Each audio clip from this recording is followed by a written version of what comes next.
With that, I'd like to introduce our speaker today. So Mark Pelletier is a lifelong student of history, and he became active with the Three Rivers Historical Society after moving to Goodyear in 2006 with his wife, Sue. Born the same year as the city of Goodyear, he developed an interest in the history of his new home, becoming acquainted with the people and places connected with the city's early years and befriending those shaping its future. So with that, I'd like to welcome Mark. Please join me in welcoming Mark Pelletier. Thank you, Lisa. And thank you to the Litchfield Park Historical Society for inviting me, for the church here providing the venue. And good afternoon, well, still good morning, members. Just a forewarning, this is a slide presentation, pretty much. Obviously, I'm going to talk as well, but I hope you brought your favorite beverage and popcorn. Yeah. As Lisa mentioned, I will be 75 in 2 days, same age as the city of Goodyear. It's really quite young as cities go, but it seems a little older when I think about myself that way. But anyway, I hope to give you an overview of some of the city's history. Certainly, we've talked about we've titled this as Goodyear. You cannot talk about Goodyear without talking about Litchfield Park and Avondale, etc. So it will not be 100% totally solely Goodyear. I'd like to certainly try to answer any questions you have after the talk. So the first slide I want to go to, well, we've seen this, a population sign of 2,000 for the city of Goodyear. I should start off by acknowledging the source of my material. None of it really is originally with me, other than when you see pictures that are obviously taken at the present time. I have freely borrowed from many sources, including the Images of America series of books, the Goodyear book, the Litchfield Park book. There are also books on the camps, books on Avondale. I believe that there's a book on Luke, etc., and many of those are available for purchase at the museum. Other sources are from the archives of the city of Goodyear and the Three Rivers Historical Society. I've got my slides here so I know what's coming up next. And that's long. Okay. This is Mayor Lord from Goodyear awarding Sally Kiko a year or two ago with the Goodyear Citizen of the Year Award. Sally co-authored that Images of America Goodyear book. She has been basically instrumental in keeping the Three Rivers Historical Society up and running. She has written hundreds of articles for our quarterly newsletter, which you can look at our website, and we'll talk about that, give you a clue on that later. Certainly also from the Litchfield Park Historical Society and the museum. Many of the materials that you may see me referencing here are on the walls at the museum. And lastly, I'd like to acknowledge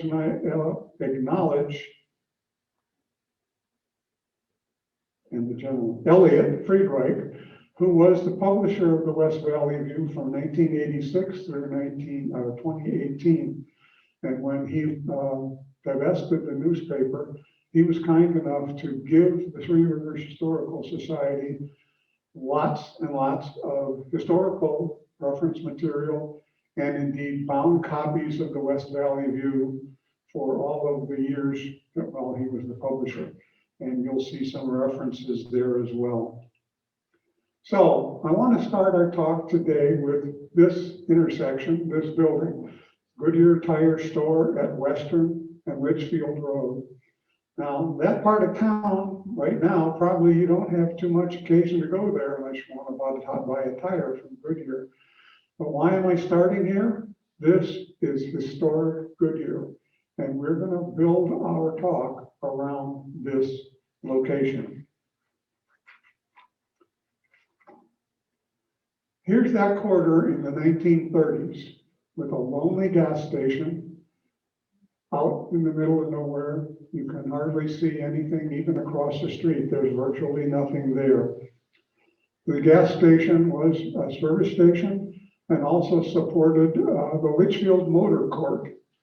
And you can see through the windows of the store, this was taken a few years later, you can see the small motor court buildings that were rented out at that time, and I believe later may have been some housing for the defense plan. Why was it here? Well, Litchfield Road, of course, went all the way up to Litchfield, where we are now, the ranch. And south on Litchfield Road went down to the railroad and the depot. So that was the main north-south street with the palm trees lining the road from the depot all the way up to Litchfield. The cross street, Western Avenue, indeed, was US Route 80, and this may be a little hard to see from distance. This was the paved road, probably the only paved road from Phoenix to Buckeye and on through to California. So that is Buckeye Road in the city, it still is in the city of Phoenix. When it crossed the Agua Fria River, it became named Western Avenue. And I have yet to do some research on why the name changed there. Perhaps some of you know, and you can fill me in later. You will see in the map here, you can see the little spur going up to Litchfield. You can see Cashin, you can see Coldwater, which of course was the original name of Avondale. You don't see Goodyear. Well, wait a minute, if you really got a sharp eye, you see Goodyear way down in the corner. What's going on there? We'll talk about that later. So a number of wars, events, triggered events which really shaped Goodyear in the area. And the first one we'll mention is the Mexican-American War of 1848, after which Mexico ceded this gigantic amount of territory to the United States, most of the western states. You'll note that Tucson and the lower portion of Arizona aren't there yet. I'm sure you all remember your sixth grade history with the Gadsden Purchase that came about 8 years later. So this was all Mexico, Upper California, Lower California, and the state of Sonora, basically compromising the Sonora Desert. I've marked the Gadsden Purchase there, which was that additional portion which was purchased from Mexico about 8 years after the cession of land from Mexico. Should set this to go higher here to stay with a little more. So the idea of this land, and particularly purchasing the Gadsden Purchase, was to develop a southern route to California. You recall the Transcontinental Railroad, which was completed in 1869, went across Kansas, across Colorado, Utah, to the Sierra Nevadas. So there was constantly a desire to open another route, a better weather route to California. So that started here, and I did jump a little ahead here. That started here with the Butterfield Trail, the Overland Mail Trail from the Butterfield Stage Company. And this left both Memphis and St. Louis, dropped down through Texas, across New Mexico, Arizona, Yuma, and into California as a southern route. I forgot to mention why did people come here in the first place? Well, there were people here before, obviously. The Pima Indian groups have lived here for 2,000 years at least. The Tohono O'odham, or desert people, have been here at that time, and as well the Acamel O'odham, or river people, who lived along the Gila River right here in what is now Goodyear. So this southern route opened to Florida, and that brought settlers not only to California, but to the areas along the route. You could actually take the stage for 2,860 miles if you had $200 cash money. That's $200 in the 1800s, not $200 today.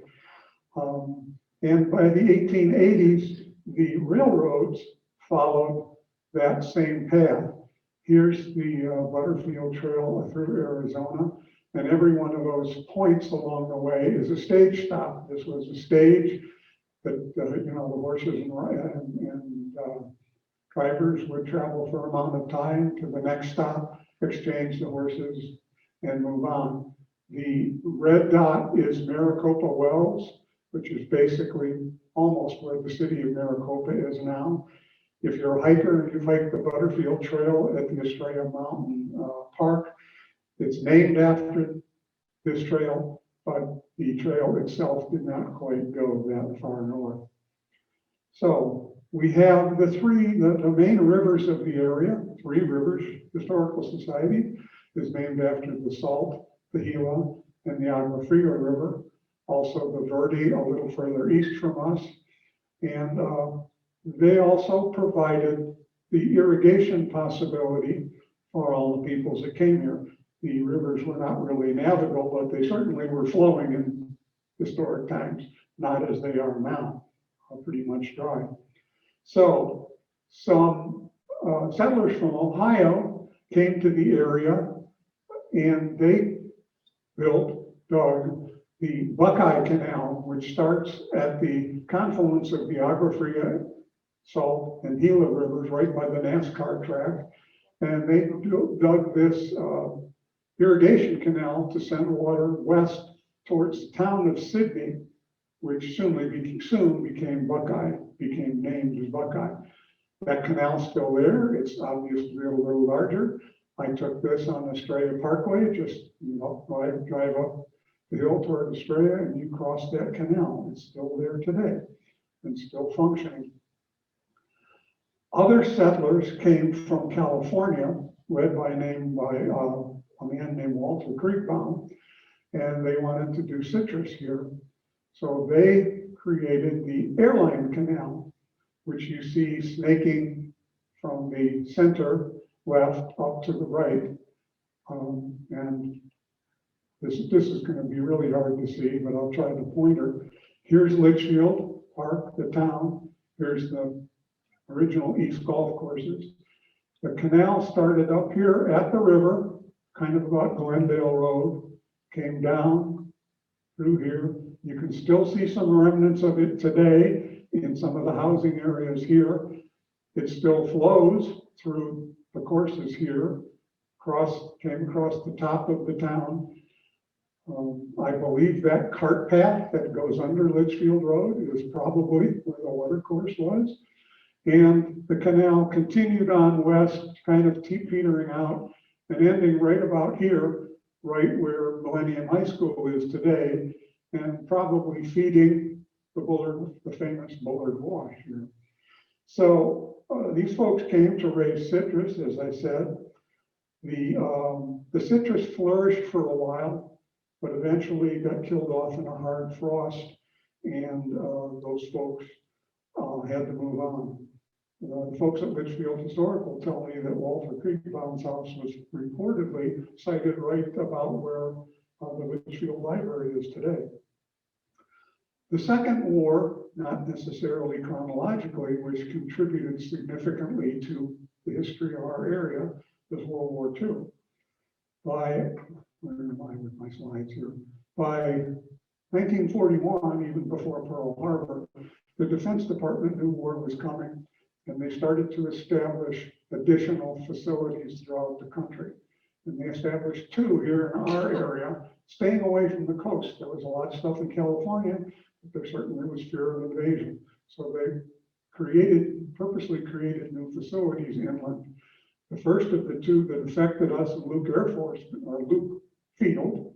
This picture's from 1949, but you can see, so there's parts of the facilities here, but just for reference, here's 1969, where the footprint is pretty much the way it is now. So you can see even in 1949, 8 years after it was established, it was not anywhere near as large. The other facility, of course, was the Defense Production Plant here in Goodyear at our intersection, Western and Litchfield Road. You can see in this picture, and I'm not quite sure, I don't recall the date of this, but it's probably in the 450s. Okay, so this was a giant plant that was built for various defense production. And it was operated, since Goodyear happened to be in the area, and there was a company called Goodyear Aviation already existent, and they contracted to operate this facility. Here's a very early picture from that Goodyear airfield. And one of the things that they produced here, many things, they produced blimps. You've all seen this picture, it's on all the material, okay. This was produced in a 500 by 150 foot hangar building. Here you can see the envelope of the blimps laid out throughout the facility, and workers working on various aspects of creating that envelope. That hangar still exists today. It's down just a little south of Western Avenue. This is the building today. They currently have only part of the doorway open, but the entire side of the building that you're looking at opens. And the mechanism to open that, the gentleman, DJ Burton, who is with the company that's developing that area, operated it for us on a visit by the 3 years. And it's all original 1940s equipment and machinery, and that door opens up completely to allow a good sized aircraft in there. Right now, they're basically using it as covered parking. So after the war, the facility became redundant. So the government, of course, sold it, probably sold it for infinitely less than they paid for it. And who was the buyer for it? Well, it turns out that it was Goodyear Aviation Corporation, the people who had operated it all along. And for about the next 40 years, that facility operated very heavily with various production related to the aircraft industry. They never built airplanes there. One of their specialties over the years was I'll call it plastic, I'm not sure what the material was, the canopies such as this. They also reworked aircraft to add new equipment, etc., like that. Also, if you've seen other historical pictures, you know that that field was very heavily after the war, and particularly after the Korean War, as a boneyard for aircraft. And actually, they stored lots of aircraft there after the World War, and refurbished and put back into service a lot of those as well for the Korean conflict. And they produced some other things there. They knew how to make blimps, so they knew how to make Popeye. I became acquainted with a lady in Pebble Creek, Mary Lou Trainer, who it turns out worked for Goodyear Aircraft Corporation for the 60s, 70s, and the 80s. And she was kind enough to supply some material from her time there and allowed me to share a little bit of what it was like working there. This is the company newspaper, Wingfoot Clan. And this is the picture there is Mary Lou. This is about 1969. And in addition to being secretary with the company and also involved with a lot of some other publicity things, she was quite often the model for photographs. The company was the largest, and certainly by far the largest employer in town in that time, and they were very socially responsible in the community. Here they sponsored this time a junior achievement group of young high school people. Up in upper right is Mary Lou again, and they made some little flower things. This is 1960s, remember? Now, I hesitated a little bit showing you this next picture. It's quite interesting. But, we think we're very conscious now of conservation of material, etc. But as a manufacturing corporation, Goodyear, all manufacturing corporations, even back then, were concerned about loss due to scrap. So in 1969, they established within the company a program called Go Scrapless to foster more efficient production material in there. Now, this is the 60s, so in order to promote this, it became the Go-Go Scrapless program with go-go girls from within the Goodyear Corporation. And again, Mary Lou is at the upper right. The campus there now, all of that property is now owned by Reliance Management. And this is a little shot right from Litchfield Road into the grounds. Again, the building with the Flake Goodyear is the name of the property. That's the hangar we talked about. And they have been very historically conscious. They have all the drawings for all these buildings. This is from our corner, Litchfield and Western, shooting down the west side of Western Avenue. Many of these buildings were built during the war period. The building on the corner is a little newer, but they have gutted these buildings and refurbished them, but they've taken them down to the interior brick and the beautiful woodwork, truss work.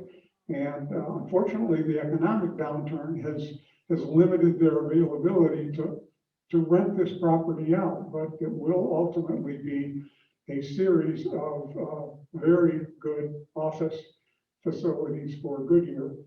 This is a building a little further down south. This was probably built in the 80s, and they have put this really beautiful aircraft artwork on the building there.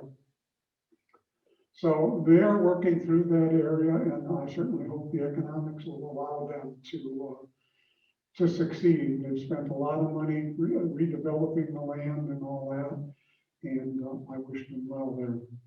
So what about commercial activity? Well, there were stores in Coldwater that you go for your groceries, certainly. This is DeRozier's store in Goodyear. This was on, we'll call it Western Avenue. It now changes to Yuma Road, right at our intersection.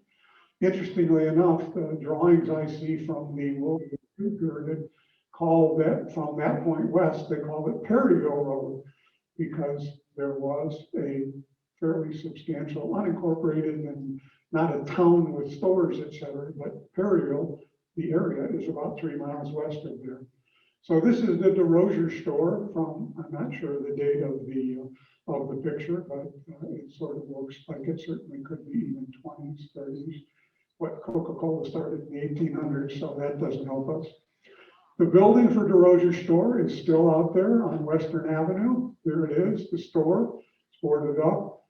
The house on the left is the DeRozier home. Not sure whether it's still owned by the family. If you want to place this, it's just east of Roman's Oasis. You all know Roman's Oasis? It's probably not advertised very heavily on the Goodyear city website. And this picture, I don't have any old pictures of the Oasis. Frankly, it started in 1986, not 1886, 1986. And I suspect it looks today pretty much the way it did then. So I didn't want to focus on this, but I wanted to tell you that's where the DeRozier store building is. So with the advent of the defense plan in the early 1940s there, Southwest Cotton Company, which was the company running all the facilities up there in Richfield, we'll get into that as well. They built 3 stores on our corner. This would have been across the street from that early gas station we saw. Store on the corner here, the sign's hanging right out to the side, to the angle, so you can't read it, is Bowman's Drug. Next to that is Abrams Market. And there's a little wider view, Bowman's Drug, Abrams Market, and a small building that you see a flagpole on, that was built as a post office. And that flagpole was there when it was built as a post office, and that flagpole is still there today. This is looking from inside the airline restaurant, which was a little building next to the post office.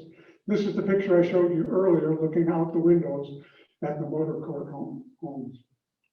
Later on, down that block, past the post office and the restaurant, Jim King built his variety store here, Goodyear. I don't know if it was Goodyear or Goodale at that time, the variety store. And also the block was later filled out by the First National Bank of Arizona, who absolutely certainly made sure that you knew where they were. Actually, kind of the darkened area to the right there. You can't see it. But if you drive around the back of that building now, you can still see what was reported to be the first drive-in banking window in Arizona. So all of these buildings still survive today. Here's the building at the corner. The left-hand side there would have been Bowman's Market. Where Sonny's gym is right now was the grocery store. And the post office building, now Sonny has a barber shop there. This is Sonny Gutierrez. He's an Avondale lad. He was a national champion junior boxer in the 80s. And he and his wife Jennifer have purchased much of this block. He has his gym in there now. They tell us that they would like to open a catering or possibly even a restaurant type facility in the corner of this building that once was Bowman's Drug. They have also bought the bank building, which is a little newer in that way. And again, if economics improve, they are working, as is J.D. Burton and the Reliance people, to try and refurbish and repurpose historic Goodyear. The last building that is there, I didn't talk much about. It's a separate standalone building. Right now, there's a Amerimax's financial services companies in there. So like I say, all these are here now. An outfit called Pure Patio was in the variety store property until about just a few months ago, and now I see they've moved to, I forgot, quite somewhere else here in town. So this map shows you the entirety, this map in purple part shows you the entirety of the town of Goodyear when it was incorporated in 1946. We'll revisit this map and talk about the other colors as well. At this time, you see Western Avenue, Yuma. You'll see a purple portion above that. That was 2 residential properties. It's currently called Park Shadows. It's an apartment rental. I don't know if it's rental or condos, but property. It's a very nice looking community there. It was originally called Westwood Manor. And just below that, right behind all our stores, was the Litchfield subdivision. About 151 homes that were built there. These homes were built by Del Webb in 1942. Del Webb incidentally built the initial buildings at Luke Field. Later on into the 50s, Goodyear started expanding. They were trying to get to Van Buren Avenue, okay? So a development called the Goodyear Estates was constructed north of what's now Park Shadows. Those houses are still there now. There's an example of one of the houses in that area. If you read the flyer here, all of the amenities that you can get in these houses, and this is 1950s, early 1950s. The one that struck me is the houses came with mahogany cabinets and doors. Can you even buy mahogany now? I don't think so. And of course, back to talking about the defense plant here. And I want to try and highlight a little more about residential. And again, I apologize that obviously even here, much less on Zoom, this may be a little hard to see. So here's our 3 buildings right here. Here's our corner, the stores, and by now the variety store. The gas station complex is here. It's been changed buildings over the years. Other residential areas that supported the base, there was a trailer park here. This, I think, was at one time a Dodge dealership. This is Avondale Circle Apartments. And I don't know if this was part of the same. This area here with the trees had a bunch of wingfoot homes. And we'll talk a little bit about that. These were modular homes. Here's an example one. This isn't in Goodyear, obviously, but they were built and used all over the country to alleviate the housing shortage after the war. They were called wingfoot homes because of the wingfoot emblem for Goodyear. If you recall Wingfoot Clan internal newspaper we saw with Mary Lou in it that was also called the Wingfoot Clan. So here's another picture of these. These were extremely small modular buildings, 255 square feet when they were finished. They came fully equipped with kitchen, bathroom, etc. Everything was in there.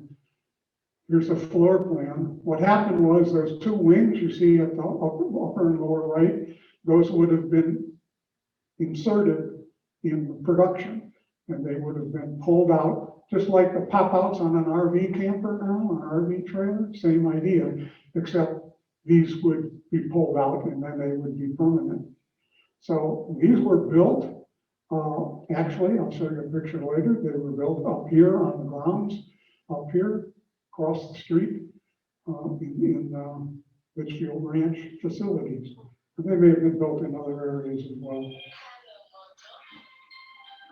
Okay, so I made this map to show you again 1946. Goodyear's in yellow and Avondale's in purple. And this is the way the towns were when they each incorporated. Avondale, apparently there was a race to get downtown Phoenix to file the incorporation papers. I suspect both of the groups weren't sure what boundaries the other guy was going to ask for. And Goodyear won the race.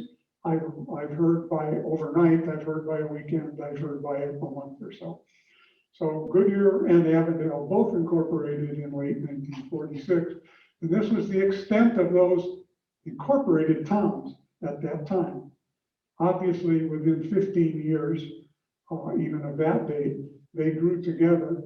And that's kind of the reason you see this, crazy boundary that exists between Goodyear and Avondale, because they each grew together over that time. Now, let's see, what do I have here?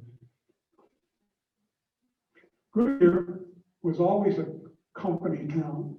Realize you had this gigantic corporation, Goodyear Aircraft Corporation. It was the major, probably close to only significant employer in town, other than farms and stores, etc. So it pretty much was a company town. But indeed, it was only until 1968 that a local teacher named Charlie Salem became the first non-Goodyear corporate member of the city council. And much to my delight, Charlie is with us here this morning. There was some sentiment, I believe, and Charlie could regale us on this, to have one town, maybe call it Goodale, like the post office used to be called, and the hardware store was called for many years. And I've heard many explanations of why the towns decided not to be one town. One of them was both subdivisions that were built here in Goodyear had paved streets. I don't know if they had sewers, maybe they did, but they had very much infrastructure. And most of Avondale at that time still had dirt streets. So there was a concern by owners, some concern that tax monies that would be raised in Goodyear might disproportionately have to support Avondale. It certainly also might have been some cultural aspects to that belief. Coldwater and Avondale were then, certainly as to some degree now, certainly much more heavily Hispanic than the core of Goodyear areas. So we can't discount that might have been some of the reasoning. But personally, my belief is this is a company town run by the Goodyear Aircraft Corporation, and they're all the city council and all of, I'm sure most of the intended organizers of incorporating Goodyear in 1946 were Goodyear people. And I can imagine that they didn't want to give up control of, quote, their town, and again, have it diluted by sharing with other people from Avondale or anywhere else. So that's a speculation on my part, but indeed the two towns did indeed incorporate separately. and have continued their separate ways. Let me just catch up with where I am here now. So now we begin to see into the 50s and into the 60s, the beginnings of some municipal services. This building on the left eventually became, I think it was built as a scout lodge first, but it eventually became Goodyear City Hall. You know, the building to its right was for many years the Goodyear Volunteer Fire Department. Again, these buildings, there's the Goodyear Volunteer Fire Department. I was going to put in a picture of Old Red, the truck that's housed over here at Station 185. But actually, that's a different and older truck than this. But we won't go into that story. So these buildings also still survive. I'm across the street in that defunct parking lot. The tile buildings on the left are what was at one point City Hall. The center portion there that's shaded for many years was the police department. As recently as 2007 and 8, when I volunteered with the Goodyear Police Department, that was Station Facility 103, it was called. That's where the jail was. It was 2 small holding cells, probably no bigger than 6 by 6, and they really only existed to hold people until the county sheriff came and picked them up.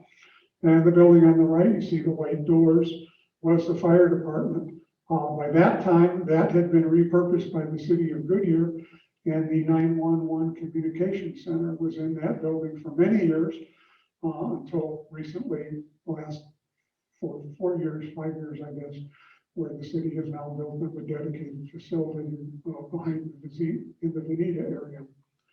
So the city is working with, I believe, well, it's still working with the Goodyear Fire Union, who intends to repurpose that portion of the building into a fire museum.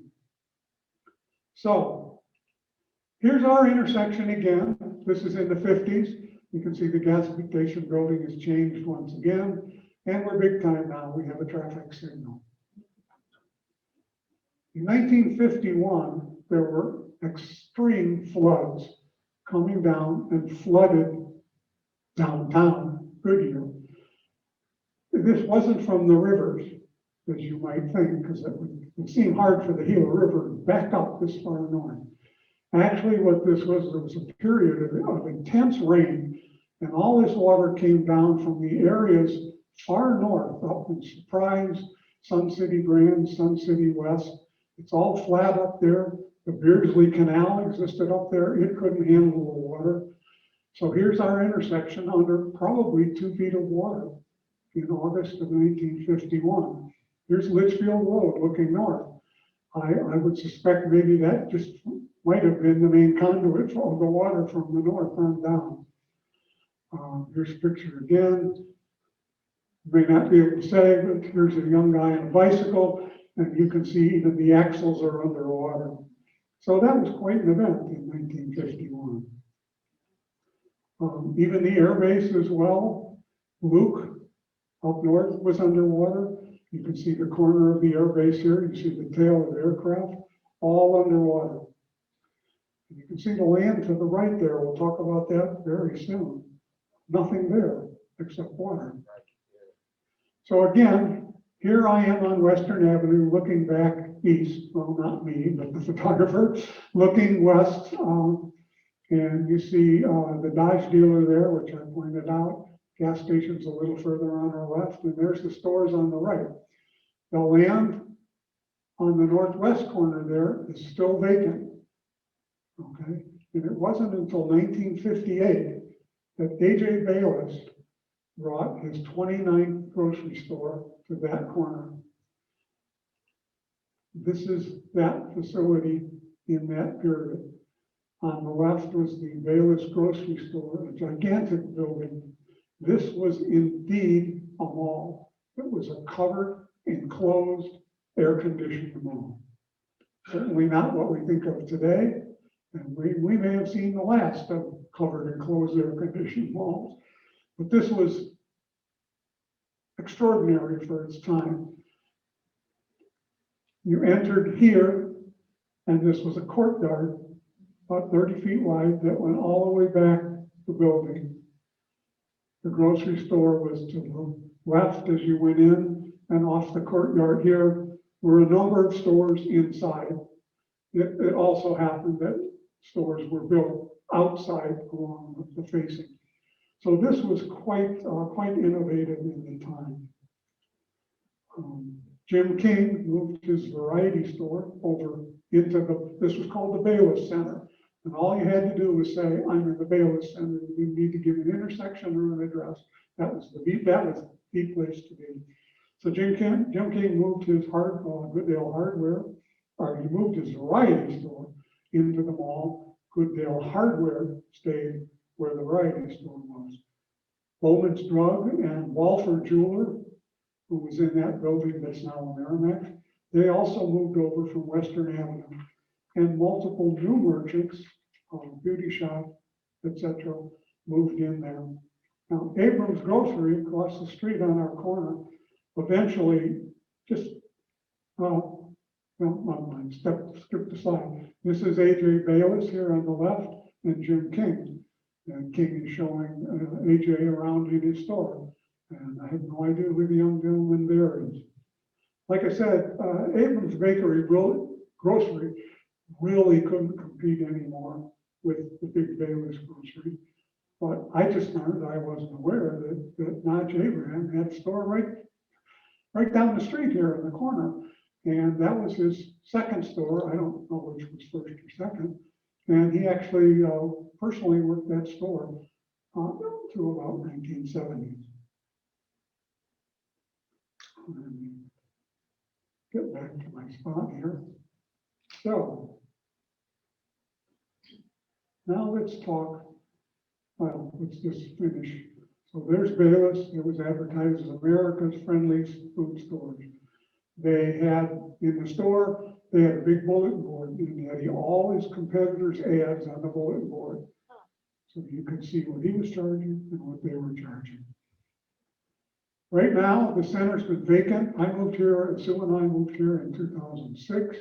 There were a few stores in there. There was a uniform store here. There's still a sign here for a nail salon. But by 2010 at the latest, this was vacant. The whole center had been refurbished and renovated in the mid-2000s, but they just couldn't attract any people. And the whole thing is vacant now. This is where the Baylor store was. You can see the roof collapsed or had a problem earlier, so they restructured this a lot. It's still vacant. It's still sitting there. It's still owned by the Bayless family. I've talked with at least 2 developers who have investigated the property, and basically they said it's overpriced. The Bayless family is still paying $32,000 a year real estate taxes, and I'm sure it's just that low because it's non-productive property. So our third war I'm going to talk about, which is out of order, being the First World War, the third war which shaped our area, certainly came around in the mid-1914-16 era. And if that had not happened, I would guess that we would be sitting today in the church at Creekbound Park. But it came, and this gentleman came, Paul W. Litchfield. And the war disrupted access to Egyptian cotton. They couldn't ship it through the Mediterranean or around the Gulf to get that cotton. He was instrumental in making the treads, the works in the tires. So Goodyear Tire and Rubber needed to find another source for suitable cotton. Well, it turns out that those same Acamelta Odon Indians we spoke of earlier, they were growing cotton here for thousands of years. And it was just the right kind of cotton. So Litchfield, or Goodyear Tire and Rubber, sent Paul W. Litchfield out here. He was a junior executive at the time. They purchased 8,000 acres in the East Valley, to grow cotton. And ultimately, they purchased about 30,000 acres here in the West Valley. The East Side facility was originally called Egypt, but the company called it Goodyear Ranch. That's the Goodyear we saw on that 1935 map, 30 miles away from here, because that was Goodyear at the time. So, in 1916, Goodyear Corporation created a subsidiary, Goodyear Southwest Cotton Company, to operate all the Arizona facilities. They brought in about 2,000 workers and 1,200 mules and started clearing the land. The mules and horses would pull big logs or rail ties to clear the land for cultivation. Most of the men came from Mexico. They were on work arrangements with the US government. I suspect the mules were from Mexico too, but I couldn't find any record of their paperwork. Steel wheel tractors appeared additionally in 1924. This is in the 1916, 1918 era. In 1929, the pneumatic tires for tractors were developed by Goodyear Tire and Rubber. So they did very much testing and demonstration of pneumatic tired tractors out here. The company built Organization House as a lodge for corporate visitors from Akron who would take the train, get off at the Litchfield Depot, follow the palm trees north to Organization House. You can still perceive that building as the core of the Wigwam Resort today. I think it was about 1929 that was established as the Wigwam and as a resort. Okay, but after the wars happened, the impetus for growing cotton here changed a bit. Cotton prices dropped 80% after the war, and also technology moved on, so there really wasn't that permanent reliance on this type of cotton. But Southwest Cotton kept operating here. They sold off the facilities, Goodyear Ranch facilities in the east. They are basically in the area of Chandler. If you're familiar with the Ropes and Sun Lakes community, that's exactly where Goodyear Ranch was. So they sold that off and coordinated all the operations of Southwest Cotton here at Litchfield Ranch. They diversified into other crops. As you've investigated much more of the stuff with Litchfield Park, you know about the programs that Paul Litchfield established to train and establish farmers. He and the corporation, to my belief and everyone's, was very progressive and very socially cognizant of things. This is a map. The date on it's hard to read, but I think it's 1934. But here's Litchfield Road. Here's the shops at Litchfield that are still there. Here's the original wigwam. And at that time, this was housing, mostly for the workers. More facilities, farm facilities over here. So this is a shot later. Let me go back to that on the map. This is probably facilities that were built later down here. But the point is, it was quite an extensive operation. In the upper right here, these are Wingfoot homes being probably finished construction. So all of this, and this street down here, this is the original Litchfield Road before we changed it. So quite an established operation and very important. Indeed, you're all familiar with Southwest Cotton Company's headquarters building. I can probably look right out the window and see it. So here's a map from the 1940s showing the extent at that time in green of the Southwest Cotton Company holdings. Luke is at the top, so this has to be after 1941, but it's still in that small footprint. You'll see that. In the center here is the town, Litchfield, and here is downtown Goodyear. Okay. I've zoomed in on the middle here to talk about the camps. Originally, the workers lived in tents or adobe to the west of town, all around the town, possibly even here. But over time, the Southwest Cotton Company established housing for the workers, and they established 5 camps. Camp 50 is right about here, right about where the Albertson store is now. Camp 51, a little further south on Dysart Road. I would guess south of where the CVS store is. What am I going to talk about next? Camp 54, I don't have much on. That's Pebble Creek's right about here, so that's south of Pebble Creek, on what is Pebble Creek now. So these camps were established for the workers. I found very few pictures, really. The book on the camps that's for sale here does a tremendous job of documenting the people. I didn't find too many pictures of buildings, but I found a few.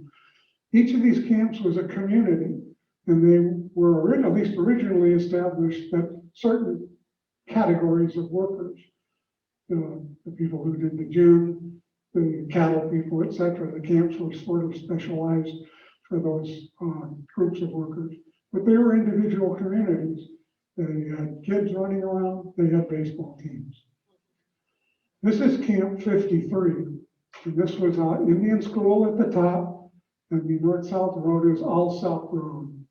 Now, these were the first people to the residents, people who lived here, to be residents of what became Pebble Creek. Here's that exact spot today. Pebble Creek, what is now Pebble Creek Boulevard, has been curved and swung up and taken there. Okay, so this is Camp 52. And this is on the Roosevelt Canal, just south of the canal. The empty land above that is where the Safeway store is today. Here's a little wider view of that. Again, the camp here. Now over to the right, well, let me point out, this is a railroad. We'll talk a little bit more briefly about railroads, but Southwest Cotton cooperated with the Southern Pacific Railroad, and they built a branch coming up from the railroad. It came up here, crossed the canal, and up, and ended right across where the other church is, on the corner of Wigwam and Litchfield, right about there. Okay, and a branch of that railroad switched over here. These are hay barns, and these are cattle pens. Like I said, the Southwest Cotton diversified a lot, particularly into the cattle. So here's that area today, where those barns are. It's not quite lined up. It's near the Goodyear Community Park, and of course, it's all filled in today. Again, a map that may be hard for you to read, but, oops, sorry. Here's the railroad coming from Phoenix as it goes down. This was built in 1910 by the Arizona and Eastern Railroad, which eventually was absorbed into the Southern Pacific. Right about this, here's the railroad branch coming up north to Litchfield Park, Litchfield Ranch, whichever you want to call it. That ran about a quarter mile west of Litchfield Road. It ran right through the property that is now the air base. And this is a picture looking north from the trees there are the eastern boundary of the Cancer Center property. I'm kind of standing at that Marriott Hotel that's there. And you can see the right of way of the railroad still preserved there, running up and Although it wasn't an active railway at the time, it was railroad property. So when the I-10 was built, they had to build a bridge over it, even though nothing has ever gone under that. In 19 whatever, let me see here. The company built this southwest style depot. They built it just east of Litchfield Road, obviously along the tracks. And sometime in the 70s, a farmer bought it from the current owner, which was probably Southwest Cotton. And anyway, bought it and picked it up and had it moved to his property. I don't remember offhand where the property was, but it was somewhere just west and a little south of downtown Goodyear. And he used it as a horse stable for a number of years. I have some pictures of the stable inside. I know the city took a lot of pictures. About 2008, the city bought it and wanted it to preserve. The farmer didn't need it anymore and he was going to demolish it. So the city bought it, we picked it up and moved it. And it's now stored. It was taken to and remains to be stored on the grounds of the water facility down along the Estrella Parkway by the dog park and the bicycle park. Excuse me. Wally Campbell and I and many others were on the Centennial Committee for the city of Goodyear, and we had hoped to establish a renovation of this and establish a park somewhere where it could be repositioned and possibly be the anchor for more of a facility. Economics and time and everything else has worked against that. The building is still there, but unfortunately it seems to be deteriorating rapidly and it probably won't survive. That's what I know of the current status of that. I do want to segue, here's the inside of the depot, just one picture, right? Okay. If you want to know where it was, this is that garden statue shop on MC 85, kind of across from Raul and Teresa. The tracks are behind this building. The depot was on the tracks just across from this building. I did some investigation and the siding is still there. The depot would have been on the right, the tracks on the left of the main line. There was a siding off that, and the depot would have been on my right-hand side. All the way in the back, you see Litchfield Road. So I want to segue just a little bit, talk about railroads and Coldwater. This is Coldwater, soon to be Avondale, in the 30s. Oops. Dysart Road, Western Avenue. And you can see here, Western used to go south of the tracks. And you can see that the bridge is washed out. Couldn't quite find when that was, but it was probably in the 20s or 30s. The railroad had been there since 1910, and as today, the road went around here and picked up MC 85 over here. So here's downtown Coldwater in 1937, I believe it is, to kind of date them in the same period. This small platform along the tracks is labeled Avondale. And I found this in a railroad history book. I've spent time trying to learn the derivation of the name Avondale. And surprisingly, I'm not finding much. But this map exists on the wall at the Litchfield Museum. And you will see here, let's position ourselves. Here's Litchfield Road. Makes a specific note, paved road. Here it is. So downtown is right here. Here's a section of land called Avondale. And here's what's now downtown, Coldwater, East Avondale. Now I have a map. I'm sorry, I need to keep up on my maps here, just so I know what's coming up. Here's that area that was green. This was, I believe, what was known as Avondale Ranch. And I believe that loading platform, here's the train, is right about here. Here's the depot. This little splotch is the depot. Because this picture is 1949, I believe. Here's that Avondale Circle apartment homes. Here's those Wingfoot homes. Here's the Goodyear aircraft facility, our downtown Goodyear buildings. So the story is that Avondale was founded by Billy Moore, who was quite a character, and I'm sure many of you read the story there. And he had a store and a tavern and a multi-facility, and the post office was established there for Coldwater. And the story is that the postal department eventually realized that he was selling liquor, same building he was selling liquor, and that was prohibited. So they took the post office away from Billy Moore. And apparently the post office wasn't reopened for 6 years, and it was reopened on the Goodyear, on the Avondale Ranch. Right here, this is Pacific and Central, and the headquarters of that ranch was somewhere right here.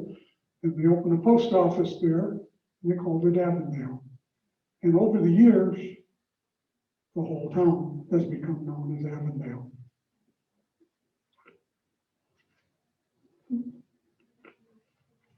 Sorry, I'll keep up here. So, a big event of the 60s was the coming of this Trotting Park. Most of you remember that, south of the freeway at Cotton. This was a gigantic deal and a big facility. A horseman from Buffalo, New York, named James Dunnigan, decided Phoenix was ripe for trotting races. This isn't thoroughbred races where the horses race at full speed. You may not be familiar with trotting. They pull a little sulky with one gun on it, and they trot. They don't run full speed. Apparently this wasn't out here at that time. So he decided to spend tons of money out here. He picked a site out in the super boonies at Cotton and the I-10, which of course wasn't there now. Interestingly enough, that's probably about a mile south of that site, but originally, years ago during the war, was a prisoner of war camp. And I've talked with families who remember the prisoners being let out of camp to work on their farms. So he built this building. It was a futuristic fancy Italian designer building. This is 1965, I believe it opened. He used some rather elaborate construction techniques, precast concrete things that weren't in proper common use then. If you'd seen the building, the overhang for the seating area was totally cantilever, self-supporting. It was very innovative. It also probably contributed why the $2 million budget became $9 million. Also, Donegan was told that, well, you're out in the country, but pretty soon there'll be a freeway right into Phoenix. Well, the enterprise failed after just 2 seasons. People came to the first few events, but it was pretty hard to get here. Imagine trying to get here in 1965 from anywhere else, okay? McDowell, portions of McDowell Road in that vicinity are still just 2 lanes. So it just failed. And indeed, the freeway wasn't fully open. Portions of the freeway was built from the east and west. So it came from the west, and we'll see it on maps in the 80s here in the West Valley, the 70s and 80s, but it really wasn't completed through and into and across Phoenix until 1991. So that enterprise failed. He lost his money. He sort of lost the track. He lost his money on his Buffalo properties, and the facility, I think I might have one more picture. There's a website, phoenixtrottingpark.com. You can visit. I stole the pictures from there. There's tons of pictures of it in a dilapidated state. Very, very few pictures of it when it was in use. Sally Kiko from our society, I believe, worked there as a nurse in that facility. So there's very few pictures of it as it existed at the time. But, so it sat from 1966 until 1986. And I'm told there were one or two events held there, or shows or something like that.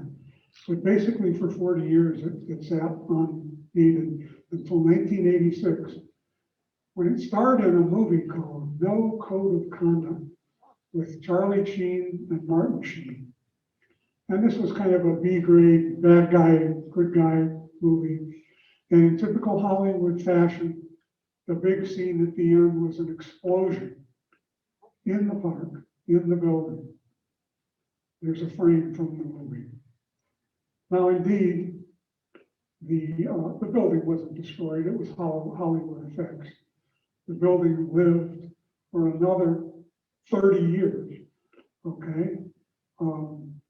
The producers of the movie got in trouble because they supposedly killed many of the pigeons that had taken up residence in this facility. It was unoccupied.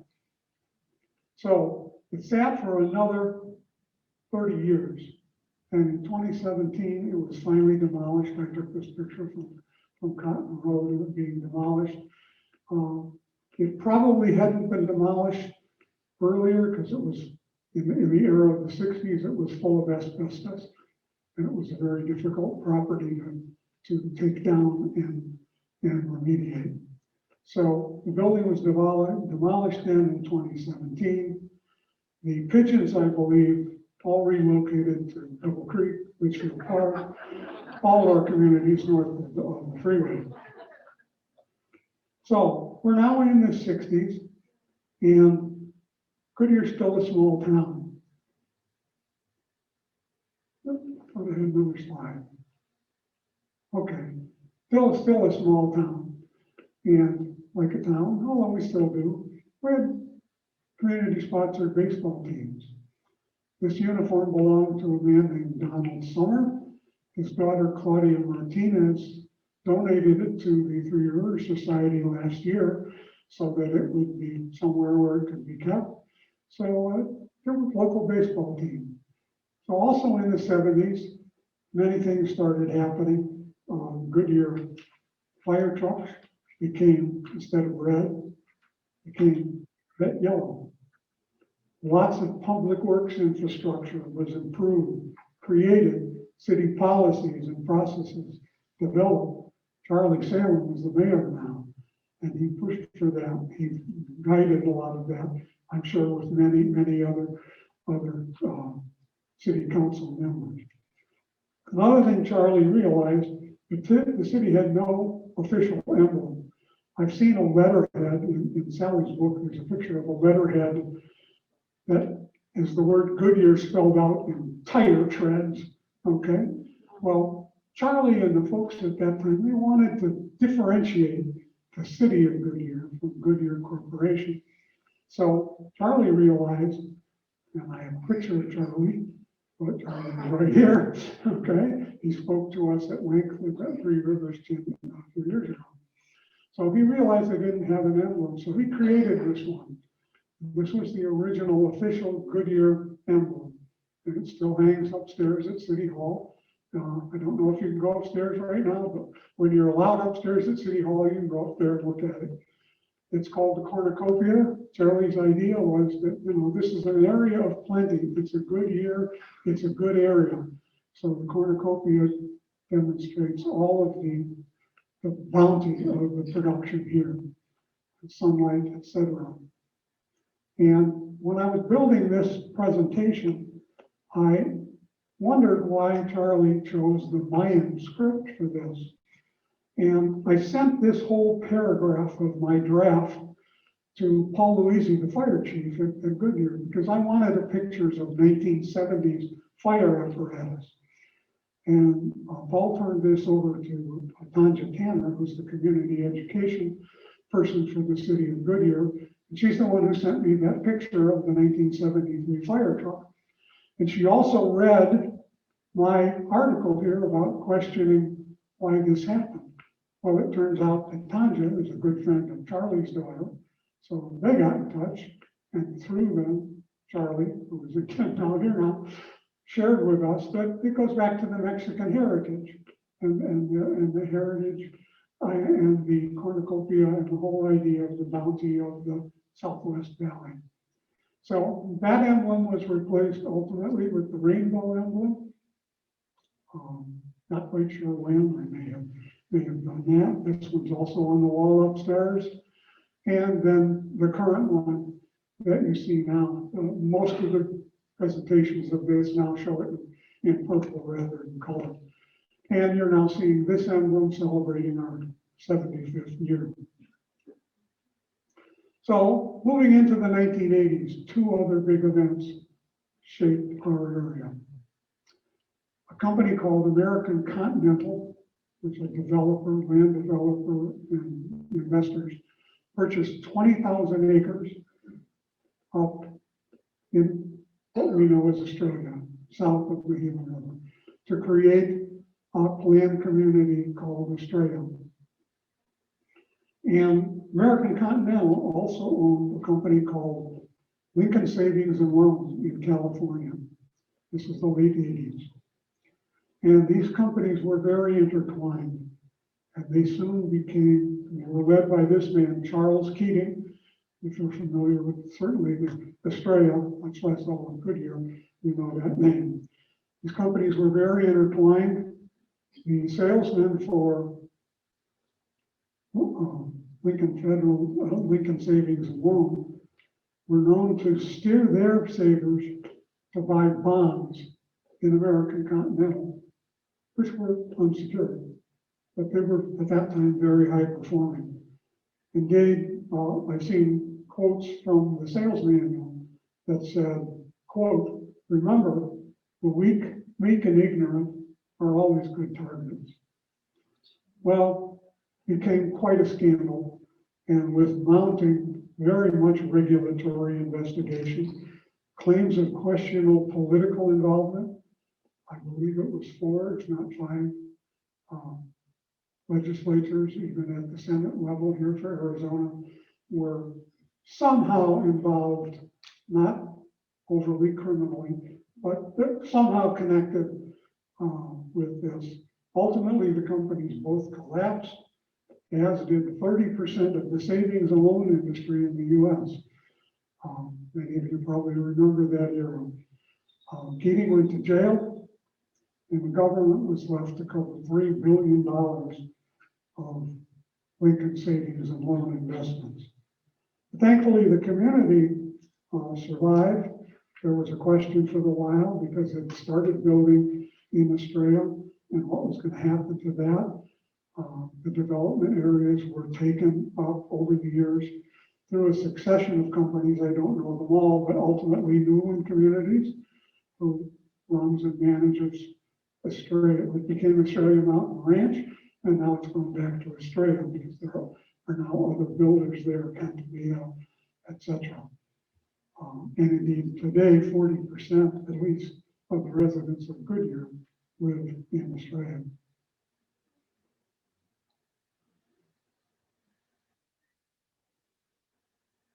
So, catching up here. The Australia story, again, brings me back to Jim King. Perhaps going up to Australia on the Parkway, you've seen this rather prominent sign named King Ranch. Jim was the first to build his home across the river, across south of the Gila River. And indeed, if you've seen this, he is on the right-hand side, the west-hand side of Australia Parkway.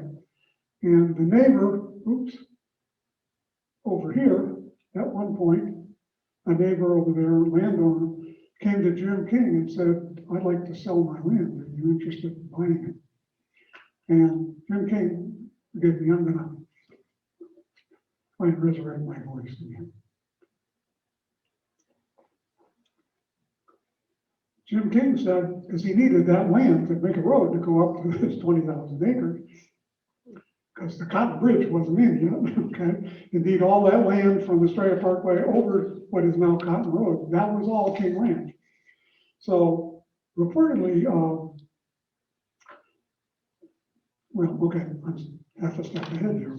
So instead of buying the land, Jim got together with a bunch of other Goodyear folks, and they convinced Maricopa County to spend $2,500 to buy that land, and I don't know exactly how much at that time, to establish a park.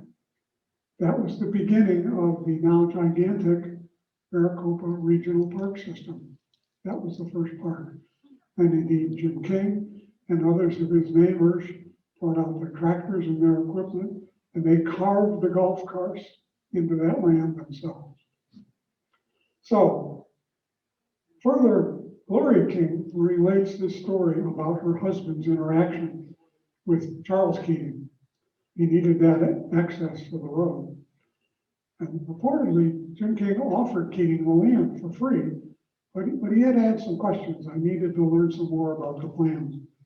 And Keating was known to be very abrasive and abrupt, and he said, I don't need to answer any of your questions. I'll just have your land condemned. So Jim King says, okay, we'll go to court. Well, they did go to court. Keating lost. Jim King got a $1 million settlement for the land. There it is.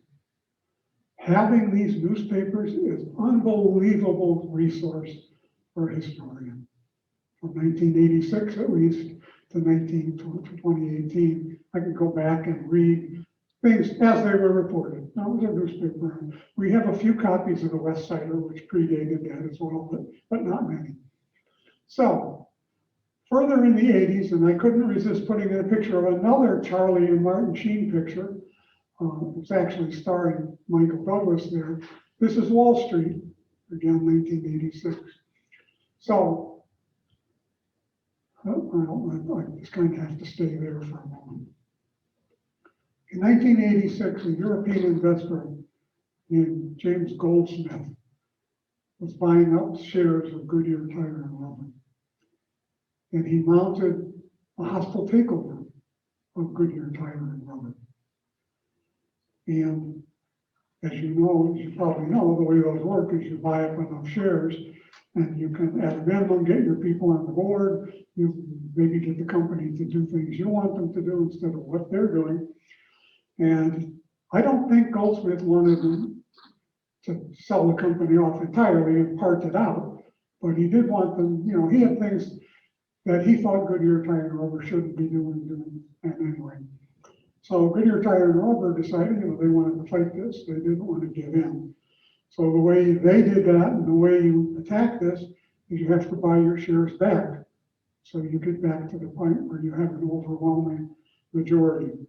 So Goodyear Tire and Rubber had to buy 40 million shares back from other investors, including 12 million shares that this guy Goldsmith had bought. And of course, he bought them low. And when this all happened, Goodyear had to buy them high. They ultimately sold off 19% of Goodyear Tire and Rubber to raise those funds. Goodyear Aerospace Corporation was sold as part of that deal. They were sold originally to Loral Aerospace, and over the years that changed names or hands, and fairly early became Lockheed Martin, who operated that facility up until fairly recently, well, at least into the 2000s. Also, there were 12,000 acres of Goodyear farms now left, still remaining, owned by Goodyear Tire and Rubber, including the Wigwam Resort. That all was also sold to Suncor Development. So, things just kept getting more and more complicated. Suncor realized they couldn't develop this gigantic property, what's my next slide, by themselves, and they decided to seek out partners to do this. One of the partners was American Newland which I expect has some relationship ultimately to Newland communities of today. And this area of basically west of from Camelback Road on the north to McDowell, from the Agua Fria River on the east to Cottonwood. They wanted to develop this area. And this is a very early thought plan concept for developing that area. Again, it's kind of grady. It's taken right off of a page from the West Valley View. Just to position yourself, I've drawn in a couple of items. The yellow line is Astoria Parkway with a little bend by Pebble Creek. And the red line is the Roosevelt Canal. So it'll give you a bit of an idea where you are. Here's Litchfield, the town. Indian School Road was part of the bypass. Things here. The darkened area here are the golf courses, just north of us in town, and the west courses. This is all plans. I don't know if this is a lake or a golf course, probably golf courses. You will note that although this is 1986, the plan did call for Litchfield Road to be bumped out to the west, which actually did happen, as you know. It also called for Dysart Road to be bumped out to the east, which, as you know, didn't happen. So, sorry.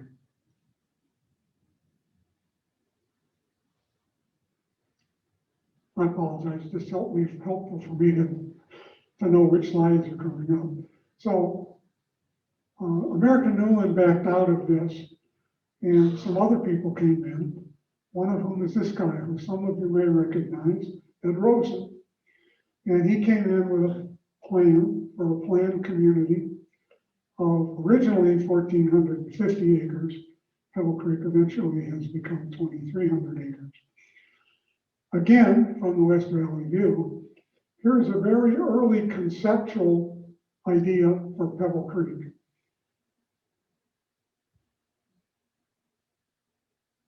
Here's the Indian School Road, and the bypass is now in place. Here's what has become Eagle's Nest portion of Pebble Creek, Tuscany. But there was a third portion of Pebble Creek to be built north of Indian School Road. But the problem there, and for those of you who are watching or here that are Pebble Creekers, there were supposed to be 3 clubhouses. There's only 2. There was going to be, clubhouses here, here, and here. The problem with building up here is this line is the 65 decibel noise line from the Air Force, okay? And both the Air Force and the city said, you can't build here, up in this area up here. So Robeson eventually had to trade that property or decide not to develop that property. And ultimately Pebble Creek grew further west over here. So that's kind of interesting there. Now, next picture. Oh, okay. This is just the lower half of that. Eagle's Nest looks pretty much like this plan. Tuscany changed because it was rearranged to the west. And the north part, of course, was never built. So do you know what this is? Remember our 1960 movie? It's a time machine. Well, we have a time machine right here in Arizona. Since 1930, Maricopa County has taken aerial photographs of the county. You've seen some of them that I've shown along here. So here is our area, basically from a little north of Camelback down to the airport. This is today. So you see the Goodyear Airport here. And Luke is up here. I don't have that. Here's Litchfield here. So what I've done, and you can go to this site and I'll tell you at the end if you're interested how to go there. And you can go to this site, and once you position yourself on a spot, you can step through every map they have right on that spot. Now, I've cropped those pictures out. This is 1937. It's the oldest map that they have that goes out our way.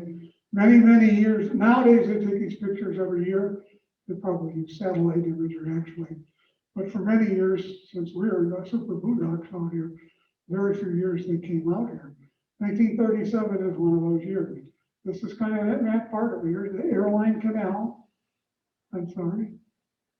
This is the Roosevelt Canal, which was built in the 20s. Goodyear Airport is not here. Indeed, Luke, which would be up here, is not here. You can see a bit of the town here. Let's go forward to 1949. Now you see Litchfield with some development. You see Goodyear Air Base here, this strip there. Okay, we're just going to step through years here.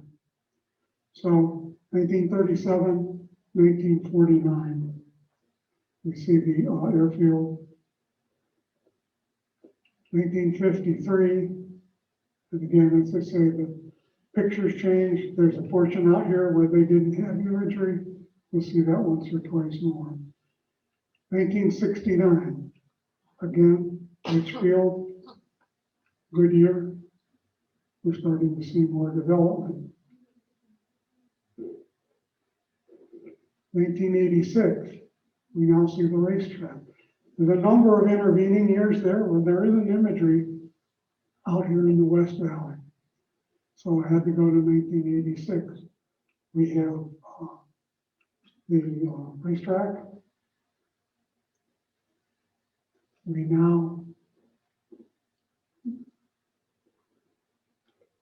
got more growth in Litchfield, more in Goodyear. We're starting to see significant more over here in Avondale as well.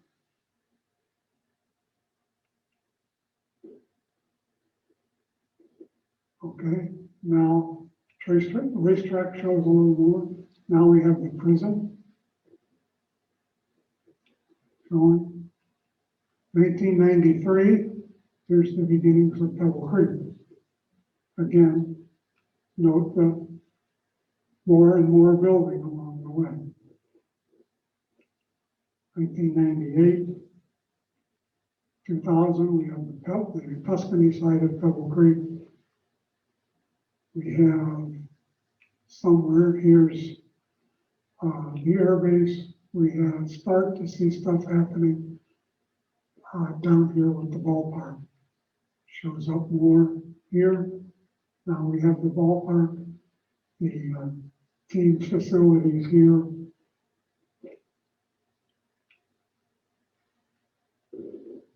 '13, now we've got the 303 expressway. Couple of warehouses up here.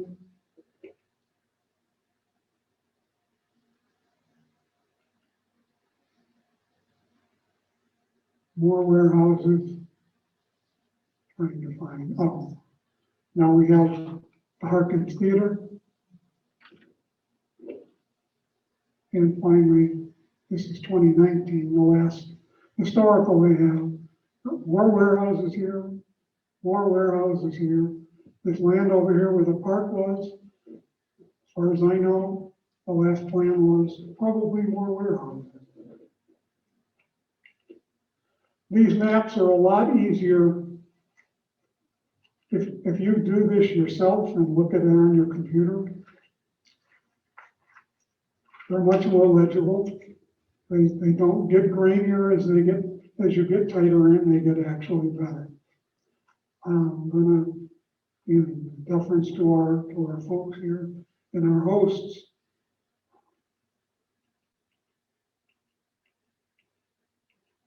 Let's look at a little more at Litchfield Park. So, here's Indian School Road with the bypass, original Litchfield Road, old Litchfield Road, and the repositioned Litchfield Road.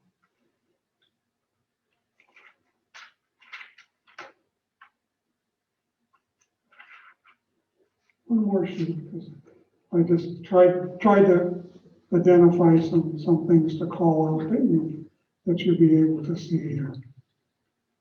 So that's current 2019, where we are back in 1937. So you see there's a camp here, Safeway would have been here. There's a camp here, other would have been here. Richfield, the railroad that I talked about coming up, and the canal. 1949, camps are still here. We saw this picture earlier of the hay barns and the cattle pens. A lot of facility over here. And I showed you that picture that had the facilities and where the Wingfoot homes were built. That was up over here. 1949. 1953. Anybody have an idea what this oval up here is? Is it just the way the ground was tilled? I don't remember it being anything. There was a rodeo or a field in Litchfield at one time as part of the facilities, correct? I'm looking to the Litchfield people, some of them had to leave. There was an airstrip up here. Yeah, there's an airfield right there. Yeah. So 1959, again, the airplane didn't go this far over here.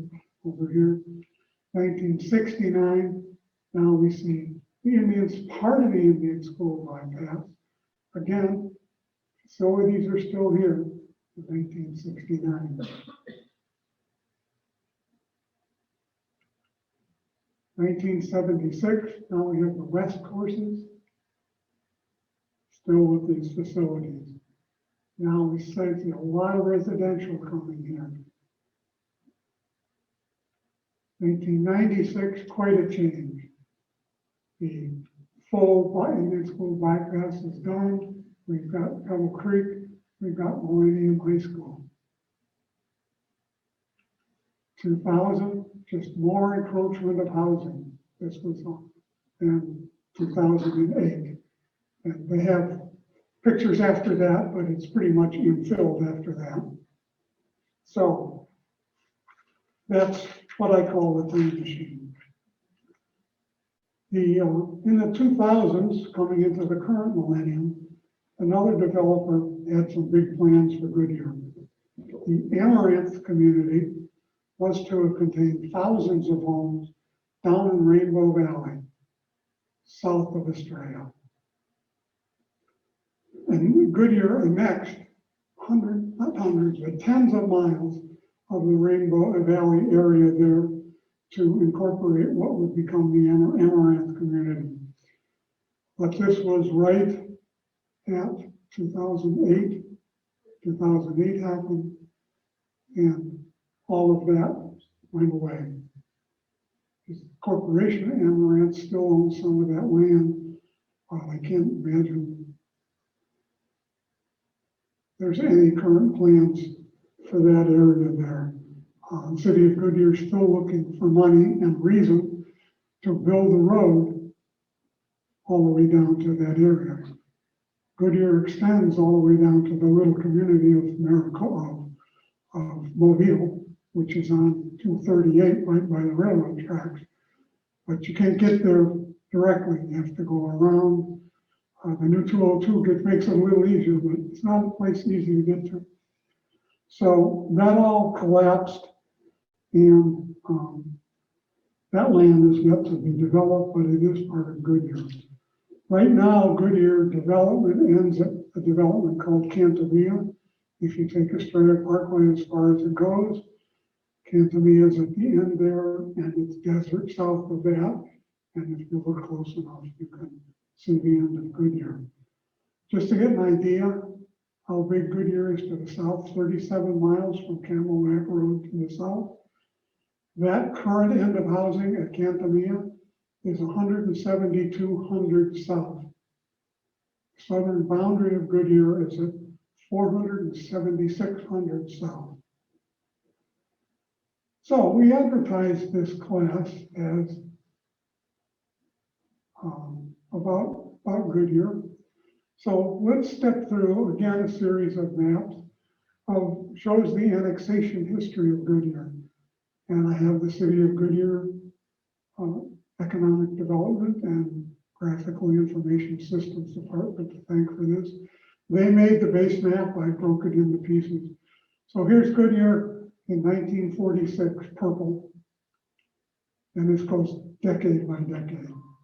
So in the 50s, we gained the blue areas. That's that Australia Estates. In the 1950s, we finally made it to Van Buren Street. In the 1960s, hey, more. 1970s, there's the big spurt. Okay. 1980s, 1990s, now we're infilling, and 2000s. Now I've brought in most of the map to show you again those same colors going down to Cantamia, which is right here. And here's the bottom half of that map going down to Mobile and even further south. Well, that's how big Goodyear is now. I read the other day that some agency said Goodyear is the 5th least crowded city in the country with a population of over 50,000. And it's true. Now, the major reason is we have, even that we're approaching 100,000 residents, we have 191,000 square miles, which comes out at 453 people per square mile. So we are less crowded, at least less crowded. Now, you wouldn't believe that if, like yesterday, and me yesterday, tried to find a parking spot at the Goodyear post office. Not to be had. So what about population? Well, here's the population of Goodyear at various censuses. And as you can imagine, there's not much growth until we saw those big spurts that started in the 70s and 80s. So that population sign with the 2000 was probably somewhere in here. Okay? 2000 in 1970, 2,780. Now we get a jump, 127% increase, 6,200. 2000, now we've got almost 19,000 people. Got a few Pebble Creekers in there at this point in time. The giant growth in the decade from 2000 to 2010, 245%. The city was 3.5 times larger in population. Now it still continued to grow. The latest estimate I found for the 2010 census, which isn't officially out yet, is approaching 95,000. So slowed down, it's only 45% more than here, but you can't keep this up forever. And we've had slowdowns in there, particularly recently. So that's the idea of the growth of Goodyear in population.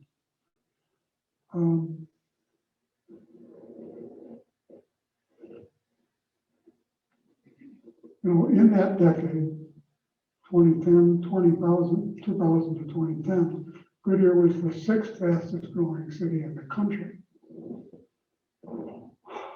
Riding on the high of the early 2000s expansion, City of Goodyear decided to seek out to be a home for spring training baseball. And they acquired land along Estrella Parkway for the eventual ballpark complex. You may remember seeing this along Estrella Parkway. As a side note, that road, that north-south road, is Reams Road, R-E-E-M-S. If you go north to Surprise, it's Reams Road. And it was Reams Road through Goodyear for many years. When American Continental started Estrella, they got that road renamed to Estrella Parkway as it exists now. And indeed, if I were to step back to that map of Pebble Creek, that concept map of Pebble Creek, the road is Estrella Parkway alongside Pebble Creek. And just as American Continental got Reeves Road renamed Estrella Parkway in conjunction with their development, somehow or other Ed Rosen got the portion of Estrella Parkway north of I-10 named Pebble Creek Parkway. The whole study of street namings is really interesting. If I knew enough, I could do a whole talk about it. The north-south roads here were originally termed laterals, correct? Lateral 8, lateral 12, lateral measured from some point to the east. So anyway, Estrella Parkway there, as we know it now, this home sat right along there. This was the home of the Wood family. It is their farm. They came here in the 30s. Ken Wood, Margaret Wood are still in the community and very active and known to many of you, I'm sure. That land was acquired from the Wood family.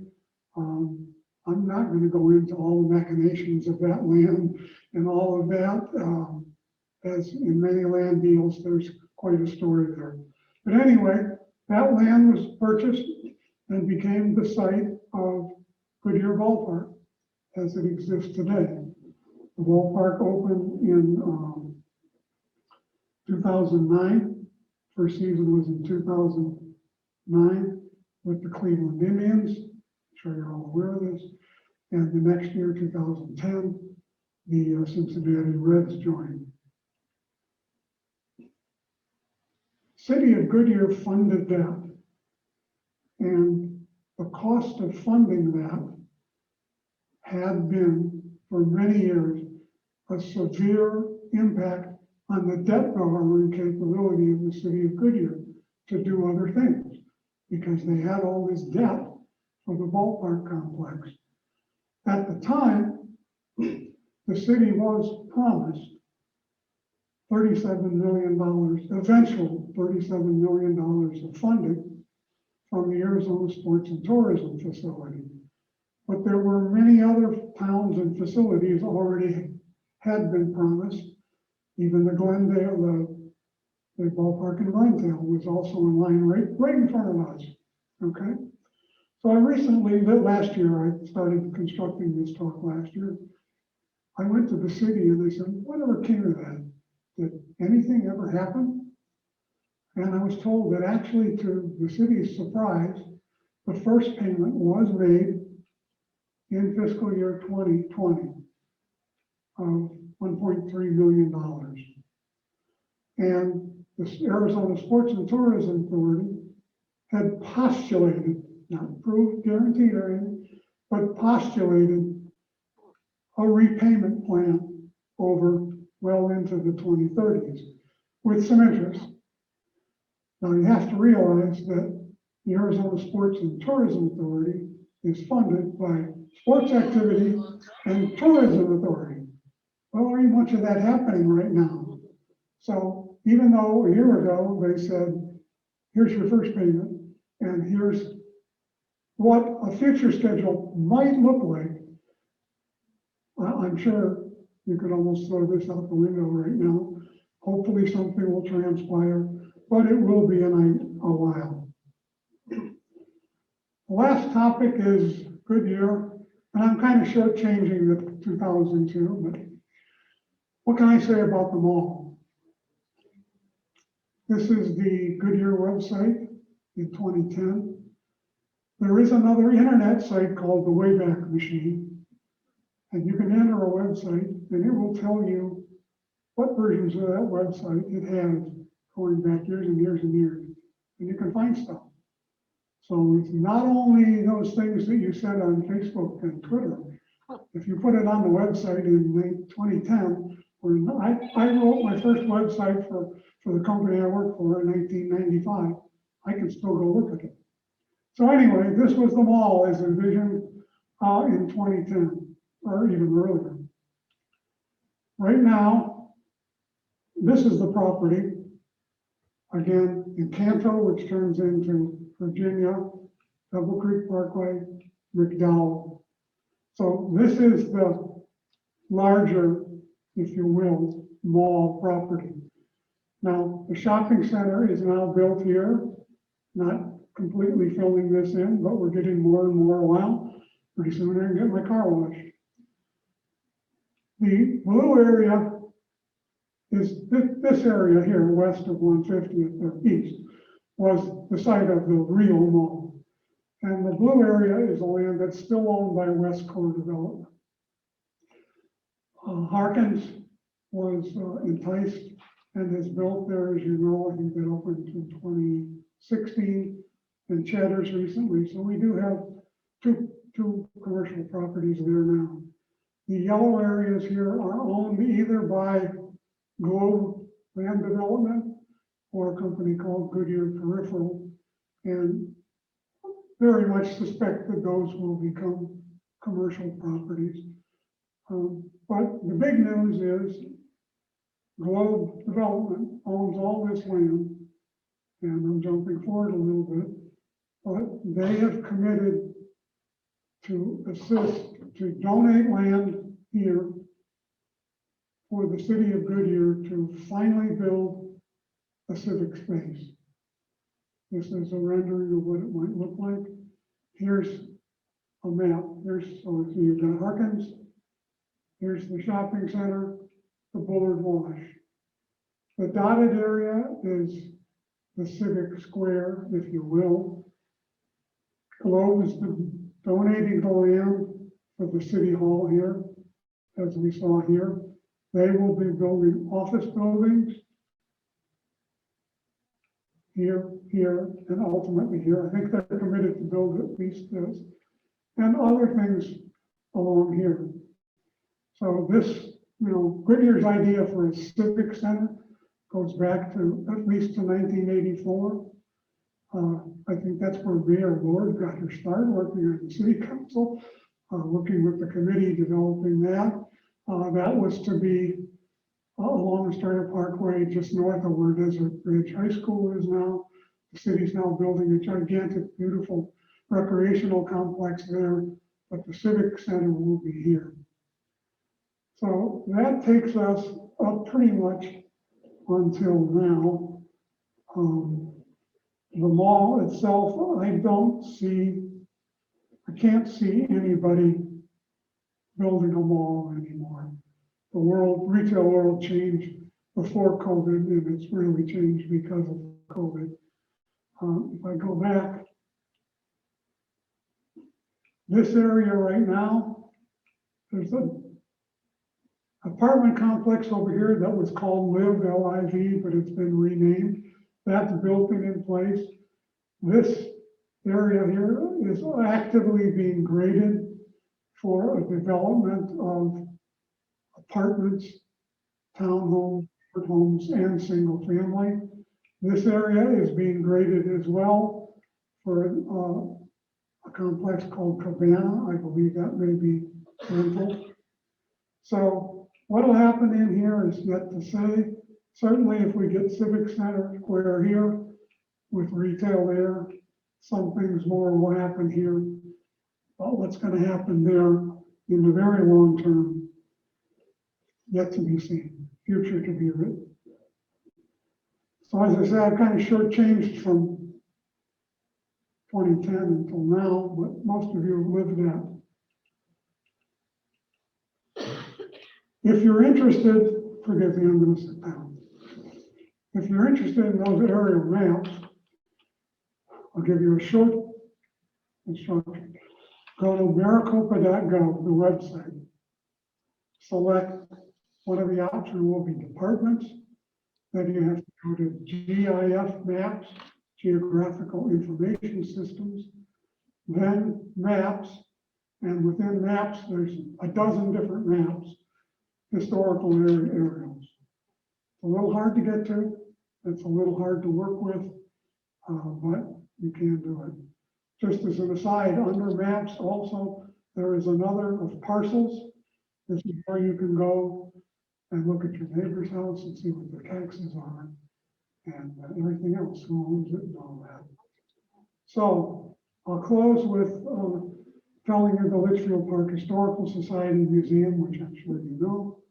The Three Rivers Historical Society our website is kind of paltry, but one thing that is out there, we have about 12 or 13 years of our quarterly newsletter, usually 4 to 6 pages with tons of relatively short but intriguing articles about Goodyear history.